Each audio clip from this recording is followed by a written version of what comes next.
सुंदरनगर से अपनी जीत निश्चित कर चुके हैं। हालांकि मैजिक नंबर तक अभी तक कोई नहीं पहुंच पाया, रुझान लगातार सामने आ रहे हैं, लेकिन 2 ऐसी सीटों पर जीत दर्ज कर ली है भाजपा ने। गौरव जी बिल्कुल, कुछ सीटों का मैं एक एक करके हाल आपको बताऊंगा। सराज से लगभग पहले से तय था कि वहां पर जयराम ठाकुर जीत जाएंगे, आसानी से जीत जाएंगे। 20,000 वोटों से आगे चल रहे थे तो वहां से जीत चुके हैं। बड़ी खबर मेरे पास इस समय रामपुर से 5वें राउंड के बाद कांग्रेस के नंदलाल 234 वोटों से आगे हैं। अगली खबर सुनिए, बीजेपी प्रत्याशी रणवीर सिंह निक्का ये भी इस समय आगे चल रहे हैं। एक और खबर सुनिए, धर्मशाला में चौथे राउंड के बाद इस समय क्या अपडेट है, कांग्रेस से सुधीर शर्मा आगे है। एक और बड़ी खबर सुनिए, मैं आपकी सीट के ऊपर आ रहा हूं, आपकी सीट का जल्दी से आपको अपडेट दूंगा। इस समय बड़ी खबर यह है कि देहरा से 5वें राउंड के बाद कांग्रेस के डॉक्टर राजेश शर्मा पीछे हैं, रमेश धौड़ा पीछे हैं और होशियार सिंह आगे चल रहे हैं। ये आजाद कैंडिडेट हैं जो इस समय आगे चल रहे हैं और एक एक करके ग्राफिक्स के जरिए भी आप तक पहुंचाएंगे। हमारे साथ संवाददाता इस वक्त जुड़ चुके हैं, गौरव उनका रुख कर लेते हैं क्योंकि पीसीआर से कहा जा रहा है उन तक जाने के लिए। रणवीर,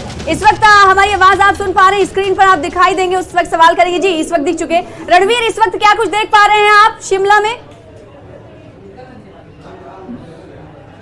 रणवीर, आपको आवाज मेरी मिल पा रही है? रणवीर तक आवाज नहीं पहुंच पा रही। इस बीच गौरव वापस जाएंगे, अभी अपडेट का समय जरूर है, हम बिल्कुल। तो यहाँ से बड़ी खबर गौरव आप जिक्र कर रहे थे जी, रमेश धवाला का। रमेश धवाला के लिए बहुत अच्छी खबर नहीं है क्योंकि भाजपा के कद्दावर नेता है, कम से कम 5 से 6,000 वोटों से पीछे है। ये बड़ी खबर है। इस समय बिलासपुर से आपको दिखाते हैं, बिलासपुर में बीजेपी के त्रिलोक जम्वाल आगे चल रहे हैं और बीजेपी के नंबर पर ध्यान दीजिए।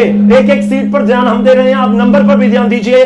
35 सीटों पर इस समय कांग्रेस आगे है, 30 सीटों पर बीजेपी आगे है और 2 पर अभी चुनाव के नतीजे आ चुके हैं। सना, बिल्कुल, मैजिक फिगर पर कहीं ना कहीं रुझानात के हवाले से कहा जा सकता है कि 35 पर कांग्रेस बनी हुई है, तो भारतीय जनता पार्टी की बात करें तो 30 पर इस वक्त बढ़त बनाए हुए भारतीय जनता पार्टी दिखाई दे रही है। इस बीच ये भी दर्शकों को बताते हुए चले कि 2 सीटें भारतीय जनता पार्टी ने जीत ली है। जीत के सीटें जो हैं 2 झोली में बीजेपी की चली गई। 2 बड़ी सीटें भाजपा के खाते में चली गई। मैं झंडूता की अगर बात करें तो यहाँ से भाजपा आगे चल रही है और जीतराम कटवाल यहाँ से भाजपा के आगे चल रहे हैं और झंडूता कहीं ना कहीं अपने आप में एक अहम सीट है। परिसीमन के बाद ये सीट वर्चस्व में आई थी और झंडूता से भाजपा यहाँ पर आगे चलती हुई नजर आ रही है। सिराज में हालांकि जीत दर्ज कर चुके हैं मुख्यमंत्री जयराम ठाकुर, इसके अलावा सुंदरनगर में भाजपा जीत दर्ज कर चुकी है। तो ये 2 बड़ी सीटें भाजपा ने अपनी झोली में डाली है और सच में से सुंदरनगर की बात करें, राकेश जम्वाल यहाँ से जीत दर्ज कर चुके हैं। हालांकि शुरुआती जो रुझान आए थे वहां पर सुंदरनगर में ये पीछे चल रहे थे, लेकिन जैसे जैसे राउंड की गिनती आगे बढ़ती रही,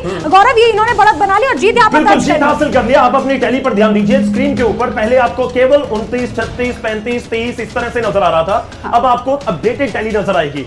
आप ध्यान दीजिए, बीजेपी 29 सीट ऊपर 27 और 2 है। 27 का मतलब है कि बीजेपी आगे है, 2 का मतलब है बीजेपी वहां पर जीत हासिल कर चुकी है। वहीं कांग्रेस का हम जिक्र करें, 36 सीटों पे इस समय कांग्रेस आगे है, जीत किसी पर भी हासिल नहीं की है, आगे जरूर चल रहे हैं। द्रंग सीट आ गई है। मैं अपनी टीम से भी जरूर कहूंगा कि एक एक करके सारे ग्राफिक जरूर आए, अपडेट देना है हमें लगातार अपने दर्शकों को। और बहुत सारे जिले हैं शायद जिनको हम टच नहीं कर पा रहे हैं।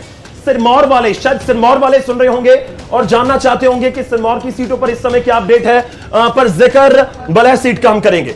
बिल्कुल, बल सीट का अगर जिक्र करें, मंडी संसदीय क्षेत्र में ये सीट पड़ती है और यहाँ पर बीजेपी के इंद्र सिंह आगे चल रहे हैं। बल क्योंकि बहुत आउटर माना जाता है सिराज का और बल पर भाजपा का वर्चस्व है, इंद्र सिंह वहां पर आगे चल रहे हैं। मंडी शहर से डायरेक्ट कनेक्टेड है, सड़कों का काम वहां पर अच्छा हुआ है, भाजपा को इसका फायदा मिलता हुआ। धर्मपुर, यहाँ पर धर्मपुर में गौरव अगर कहें तो महेंद्र सिंह के बेटे रजत ठाकुर यहाँ पर चुनाव लड़ रहे हैं, महेश्वर सिंह ठाकुर के माफ कीजिए बेटे यहाँ पर चुनाव लड़ रहे हैं, रजत ठाकुर। तो कहीं ना कहीं परिवारवाद का आरोप भी कांग्रेस लगा रही थी। धर्मपुर मंत्री वाली कुर्सी शायद बच जाए। जोगिंदर नगर से इस समय बीजेपी के प्रकाश राणा आगे हैं, जो मैं जिक्र कर रहा था कि जहां रजत ठाकुर है तो मंत्री वाली कुर्सी शायद बच जाए क्योंकि आगे फॉरवर्ड कर दी गई है। सना, कहीं ना कहीं एक बड़ी चुनौती है और इस बीच में टीम से जरूर कहूंगा कि दूसरी स्क्रीन के ऊपर भी हम ग्राफिक जरूर लेकर आए ताकि अलग अलग सीटों के हम पूरे अपडेट अपने दर्शकों तक पहुंचा रहे हैं, बता रहे हैं तो पीछे कौन जा रहा है और पीछे कौन है, आगे आगे होने के सबब पीछे कौन है, वो भी देखना बहुत जरूरी हो जाता है। दे दूं कि सिरमौर की जो 4 सीटें हैं वहां पर कहीं ना कहीं भाजपा बढ़त बनाए हुए है क्योंकि हाटी समुदाय को जो विशेष समुदाय का वहां पर दर्जा मिला, वो फैक्टर शायद सिरमौर में ऊपर काम किया। बिल्कुल, कुटलैहड़ का ग्राफिक्स इस वक्त हमारे सामने था, उस पर हम नजर डाल लेते हैं। बीजेपी यहाँ से पीछे चल रही, वीरेंद्र कंवर जो है यहाँ से पीछे चल रहे। कुटलैहड़ सीट भी काफी यहाँ पर गहमा गहमी देखी गई थी, तो यहाँ से बीजेपी को कहीं ना कहीं पीछे होने कहा जाए कि भाजपा के लिए मिल रहा है। बिल्कुल झटका, और झटका एक नहीं, 1 2 3 4 5 हो सकते हैं। कितने मंत्री झड़ जाएंगे गौरव, और विक्रम ठाकुर के अलावा कोई ऐसा कैबिनेट मौजूदा मंत्री नहीं है वहां पर जो अपनी सीट बचा पा रहा है, विक्रम ठाकुर के अलावा। और ये चुनौती है, और ये चुनौती है कि अगर बीजेपी के मंत्री लेवल के अधिकारी या कहें कि जो उनके नेता थे, उनकी कुर्सी नहीं बची, तो फिर मुख्यमंत्री की कैसे बचेगी। इस समय अपडेट यही है, 29 सीटों के ऊपर बीजेपी अपडेट मंडी से यहां पर आया है, जहां पर 10 की 10 सीटों पर भाजपा आगे चल रही, यानी द्रंग में कौल सिंह ठाकुर को लेकर जो कहा जा रहा था कि वो आगे चल रहे हैं, काफी कद्दावर कांग्रेस के नेता है, लेकिन यहां पर बड़ा अपडेट मंडी को लेकर आया है। सरकाघाट से भाजपा प्रत्याशी दिलीप ठाकुर आगे हो गए हैं। 10 में से 9 सीटों पर पीछे थे, आगे थी भाजपा, 1 पर थी कांग्रेस, लेकिन अब 10 की 10 सीटों पर भाजपा आगे। और इस बीच हरौली का हम इस वक्त ग्राफिक्स देख रहे हैं, कांग्रेस यहाँ पर आगे चल रही, मुकेश अग्निहोत्री बड़ा चेहरा है, और इनको लेकर ये चीज हमने देखी कि जो शुरुआत में रुझानात रहे इनके साथ वो अभी तक बरकरार हैं, यानी बड़ा चेहरा मुकेश अग्निहोत्री है, सीएम के दावेदार भी हैं। रेस में कई चेहरे हैं कांग्रेस के, जैसे कि हम जानते हैं हरौली से ये चुनाव लड़ रहे हैं। कुछ दिनों पहले भी न्यूज़ 18 ने इनसे बातचीत की थी, काफी करीबी थे, बिल्कुल। और अब देखना ये होगा, क्योंकि अब पार्टी अगर बात करें, मुकेश अग्निहोत्री की बात करें, प्रतिभा सिंह की बात करें, काफी भरोसा इन पे जताती हैं और साथ साथ मुख्यमंत्री वाली कुर्सी अभी थोड़ी दूर है, पहले विधायक वाली ले लीजिए, सर्टिफिकेट लीजिए, जीतिए, जश्न मनाइए, उसके बाद अगर आपकी पार्टी जीत गई 35 सीटें, तो फिर सुक्खू जी आएंगे और पूछेंगे कि मुझे मंत्री या मुख्यमंत्री बना रहे हैं या नहीं। लेकिन उस बीच एक और बड़ी खबर मेरे पास मोबाइल में लगातार अपडेट आ रहे हैं, और हम कोशिश कर रहे हैं कि स्क्रीन के ऊपर भी आपको दिखा पाए अपडेट। और इस समय अपडेट मेरे पास ये आ रहा है शिमला शहरी सीट से हरीश नारथा करीब करीब 2000 वोटों से आगे है। एक और अपडेट है, चंबा विधानसभा क्षेत्र से कांग्रेस के नीरज नैयर आगे हैं, और ये इस समय बीजेपी की नीलम नैयर पीछे हैं, और ये आगे पीछे चंबा वाली जगह पर जरूर होता हुआ नजर आ रहा है। जैस्मिन, ये बिल्कुल, और यहाँ पर एक बड़ा अपडेट सामने आया है, अपडेट्स हम लगातार आपको दे रहे हैं, लेकिन हमारे सहयोगी रिज मैदान पर रणबीर मौजूद है, कुछ मेहमान भी उनके साथ मौजूद है। रणबीर का हम रुख करेंगे। रणबीर, जो रुझान सामने आ रहे हैं उसमें कहीं ना कहीं कांग्रेस बढ़त बनाती हुई और भाजपा पीछे, लेकिन 2 सीटें अपनी झोली में डाल ली है, सुंदरनगर और सिराज। क्या कुछ आपको नजर आ रहा है वहां पर?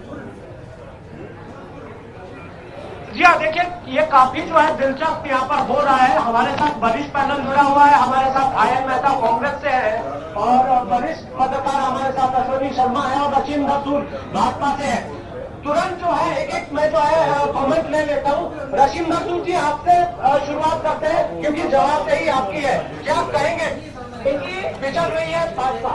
बिल्कुल भी नहीं। ऐतिहासिक रिच से मैं ये आपके समक्ष कहना चाहूंगी कि आएगी तो भाजपा ही, रिवाज बदलेगी तो भाजपा ही।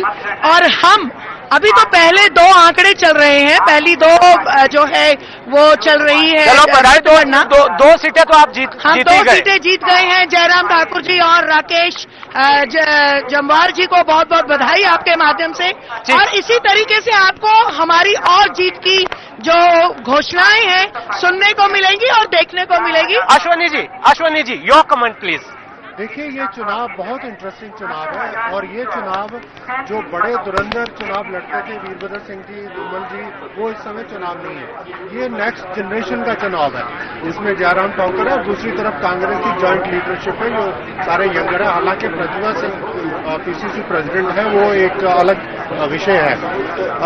और इस चुनाव में जिस तरह से बीजेपी ने काफी सारे अपने कैंडिडेट बदले हैं, और उसका नतीजा ये हुआ कि काफी रिबेल खड़े हुए हैं। मुझे लगता है कि बीजेपी को एक सबसे बड़ा चैलेंज ये है, अभी जो सिनेरियो में रहा उसमें ये भी आ रहा है कि 4 इंडिपेंडेंट्स भी लीड कर रहे हैं, और उसमें से मुझे लगता है कि बीजेपी के ये हैं, तो बीजेपी के लिए एक चैलेंज है। हालांकि बीजेपी बहुत अच्छी फाइट दे रही है। अच्छी फाइट दे रही है। मेहता जी, होंगे आपके आगे चल रहे हैं। बिल्कुल हिमाचल प्रदेश में रिवाज जारी रहने वाला है, राज बदलने वाला है।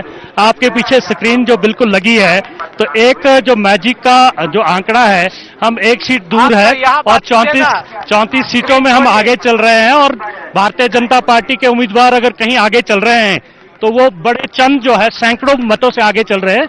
जैसा कि आपने पहले बताया कि 5 राउंड की काउंटिंग अभी हुई है, तो अभी बहुत सारा उलटफेर होना बाकी है, और हमें पूरी उम्मीद है जो 35 का आंकड़ा तो हम जादुई आंकड़ा छुएंगे, लेकिन 40 के पार जो है इस बार जरूर जाएंगे और सत्ता परिवर्तन हिमाचल प्रदेश में होगा। रशीमदर जी 40 पार अभी भी कह रहे हैं। बड़े इसको बोलते ना गुमा में है कांग्रेस के मेरे भाई, लेकिन मैं इतना ही कहना चाहूंगी कि विश्वास विकास की जो राजनीति है वो भारतीय जनता पार्टी ने ही की है। और आने वाले समय में जो रिवाज है वो आपको कुछ ही घंटों के बाद पता लगेगा। ये 40 बोल रहे हैं, हम बोल रहे हैं कि भारतीय जनता पार्टी एक बार फिर यहाँ पर आने वाले समय में सरकार बनाएगी और अच्छा विकास देगी, क्योंकि भारतीय जनता पार्टी ने पहले भी 5 साल जो है वो विकास की मैं आपको रोकूंगा। अश्वनी सर, आपसे ये समझना चाहेंगे, जरा बताइए रशीमदर सूद की बातों में कितना दम है, और आप भी जगह जगह गए हैं, तो क्या आपको लगता है कि जो इन्होंने दावे किए हैं, वादे किए हैं, हालांकि रुझानों में तो खैर कांटे की टक्कर है, आपको क्या लगता है, क्या महसूस कर रहे हैं आप? देखिए, एक चीज मैं ये कहूंगा, जो मेरा अपना एक्सपीरियंस है, इस समय जो इतिहास है, हिस्ट्री है जो कांग्रेस के साथ है, कि हिमाचल प्रदेश में एक जो ट्रेंड रहा है कि हर 5 साल के साथ बदलाव की एक स्टोरी लिखी जाती है। बट इस समय, जैसे मैं कह रहा था, इस समय सिनेरियो कुछ और है।